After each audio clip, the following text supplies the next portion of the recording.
Mang'eni moko kuom ng'ur mabende osebedo kaneno ahinya to e chenro mano mar ngima mar jopuonja. Nyaka sani wang'eni nitiere jopuonja ma osebedo katiyo kaka interns mago maderom 20,000 miwacho ni ibo bed ka indiko e yorno mongirore e hik omenda ni manyien. Bende mano nyalo konyo e motivating japuonja mar mondo mi omed tiyo matek. Kaachiel kod wach machielo mano mar deko e chwalo e ngas mamalo mano mar puonja jopuonj. Gino miluongo kanyo kod dho ngere ni promotions osebedo yo machalo nade e ngima mano mar jopuonje skunde mopogore opogore. Mwalimu Obuon.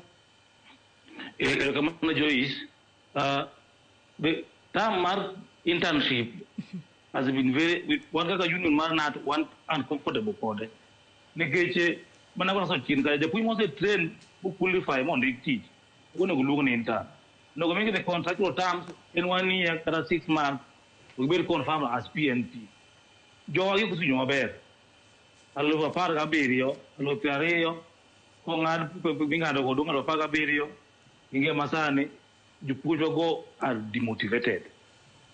They were here mondo jopuonj be confirm as a matter of urgency PNP mondo gidak ka jowadgi. To nikech ing'eyo ni Teacher Service Commission ondikogi on internship mana ka giwacho no. To kotergi e stations of work to heads and principals miyogi equal work as the rest of their colleagues. Tijgi ok odwok piny ni gin kod interns, gitiyo te kaka jomoko mantie kanyo, gitiyo, at times bende nikech ginya teko ng'eny pod tindo, inongo migi samoro excessive workload. This is something as a union we want to be corrected. Alongside that, we also the colleagues were mostly stagnate in certain job groups. Promotions of course timore yo maber chien kacha. Mae manyo kelo wae e wach mar review mar career progression guidelines. And I'm happy that our two unions took a leading role in discussing this with the Teacher Service Commission. Masani wangeyo ni the CPG has been reviewed. It has now been taken to SRC for job evaluation. Which you are asking our colleagues to japuonj. Nika SRC olemoa esikundewa to ask us. This is mana mwatema station of work. Wangis SRC tije mwati muduto, some of which are not our co-functions as teachers. You look at sikunde mwako, for example, in primary schools. Japuonj ema yue class. Japuonj ema explaining nyathi ka tuo tito osuptal ogen access. That is fit to work. Japuonj ema sit to solve these cases and if they're not judges. These are some of the duties which japuonj temo okoka, which are not co-functions of teachers. One only give a team, some TSC. And this one calls for review of the job they do by SRC. And at the same time, more promotions.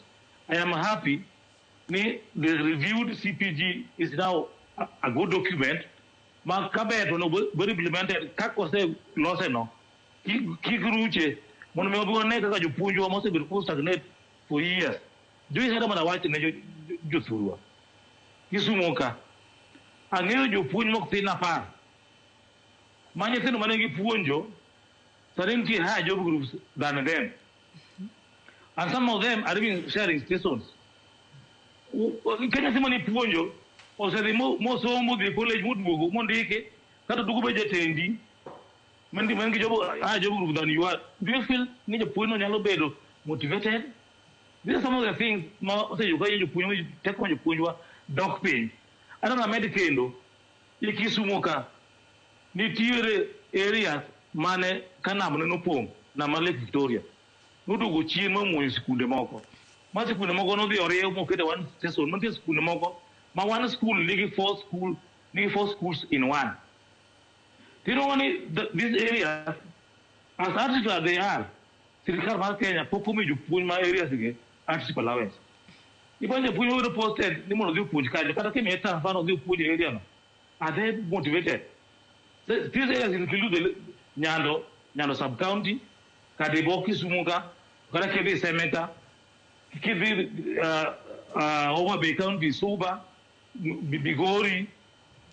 Our areas are artist areas should be given that status mondo mi jopuonj omi pesa mowinjore mondo gidhi giti kanya ka gin motivated ka gifeel jowar mapuonjo koma chielo kod gin are considered as teachers at TSC mondo gibed motivated mondo mi the value ma nyithindo ma e gwengego yudo kuom jopuonj bed the value ma nyithindo man kuno moko ma wele ndod bende yudo.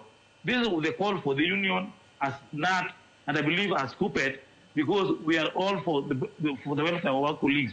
The unions are always ahead of them and behind them as they do this noble duty. Ilero kanyo makarenya kendo yie na mar mondo mi achak kodi mwalimu Obuon ka intiere kaunti ma Kisumu mar mondo mi ichiwnwa wach mogika kod dore kod thuon wach mano watwako kinyi makawuono ka gazet odiochieng' makawuono bedan nokondiko kanyo ka koro jopuonje seyo mago riwruoge mag jopuonj mang'e ni en KUPET gi NATA kuom ne donjo i winjruok ma ok ni kare giwach iluong kanyo